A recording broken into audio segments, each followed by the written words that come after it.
Hi everybody, thank you for joining me. I'm Monty McKinnon. I appreciate you being here. Today I want to talk to you a little bit about where we left off in our last video and what I'm about to do with the guitar, and I need your help and I need your input. So I'll tell you more about that in just a minute. We'll spin the intro and get back and we'll talk about the guitar.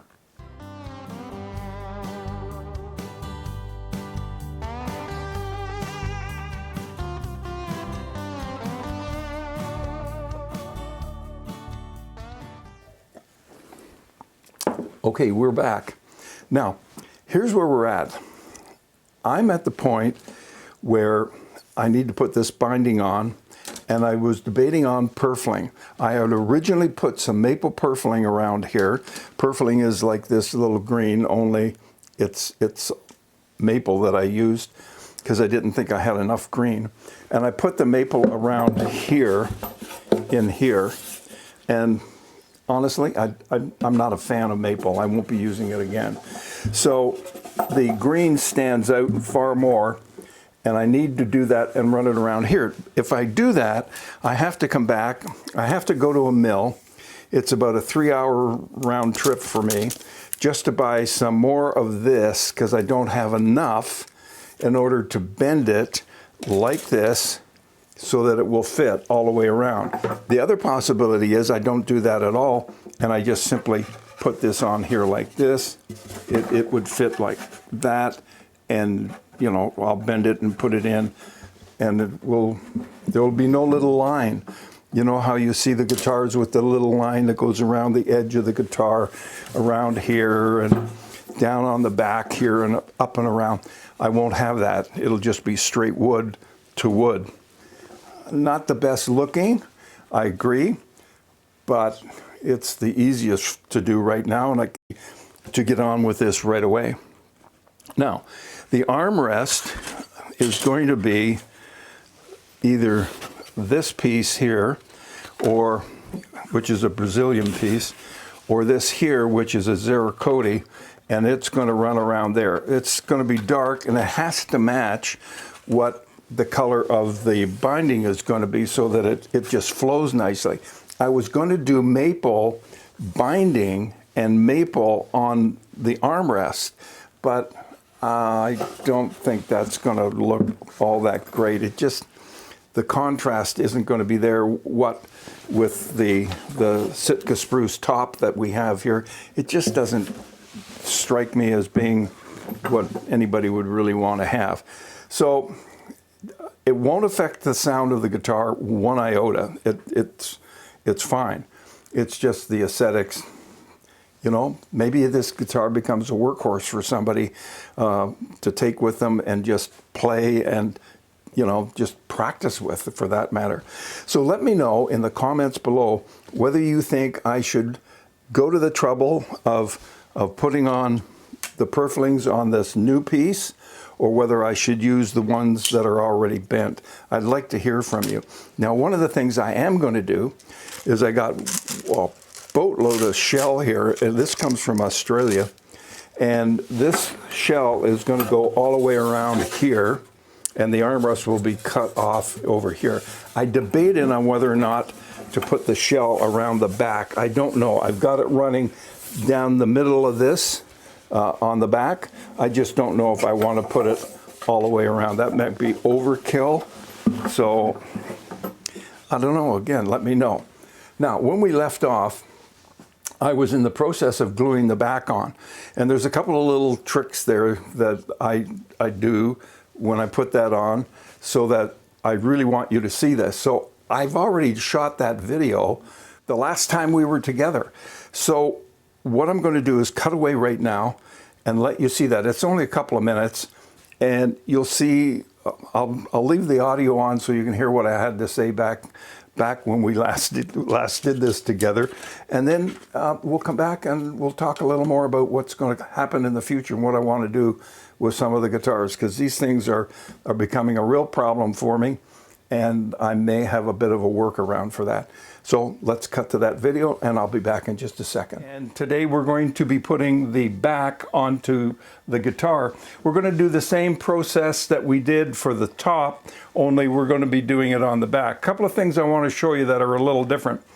what we do is we put the top or the back on the rims, and then we come around to here and we mark the sides where the braces are going to go through with a pencil.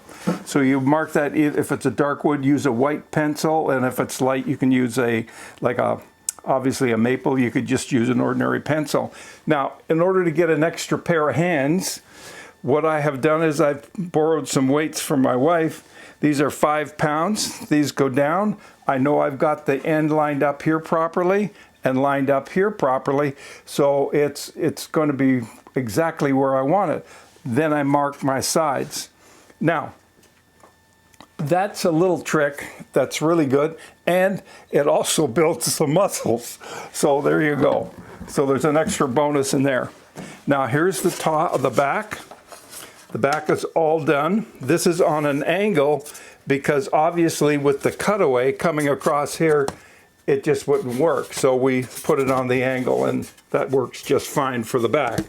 Now, once we have marked our marks on the side, I transfer those to the top of the rim here, and then I simply take a ruler and put a ruler from side to side, and I mark where it would be.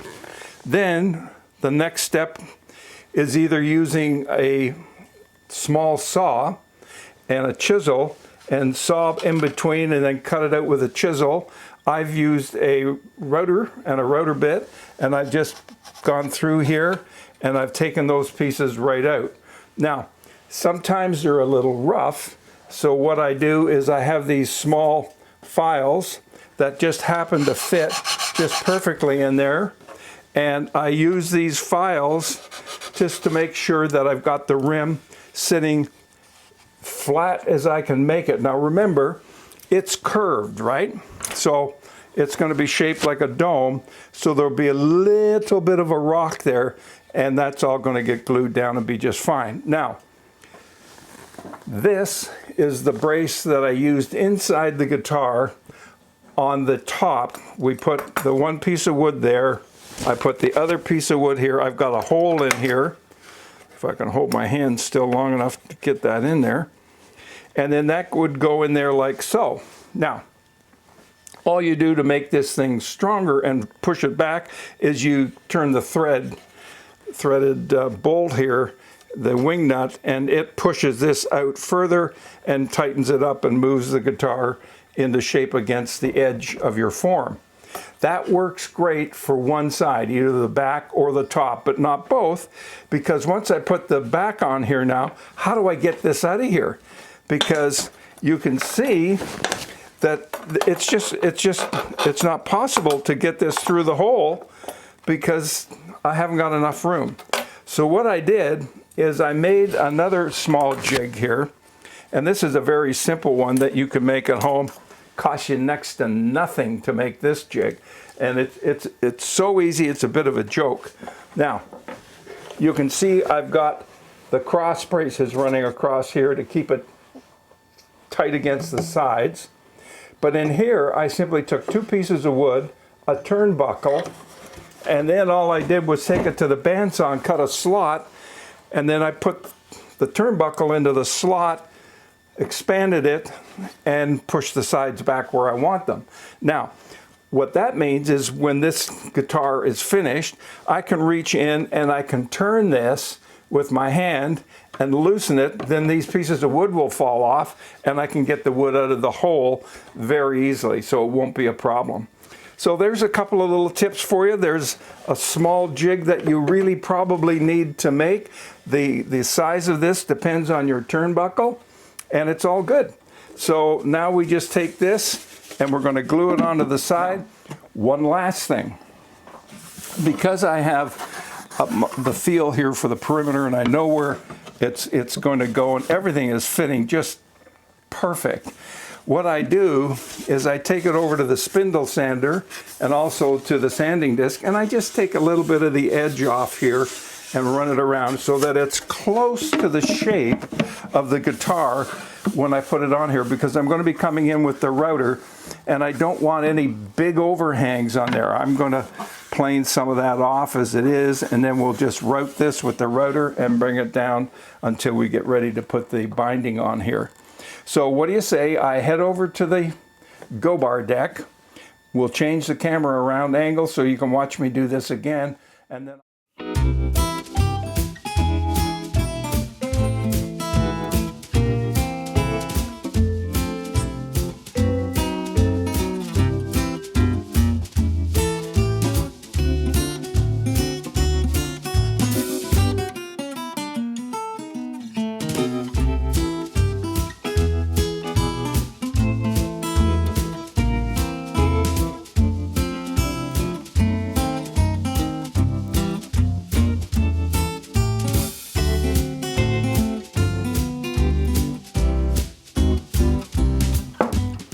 okay, we're back.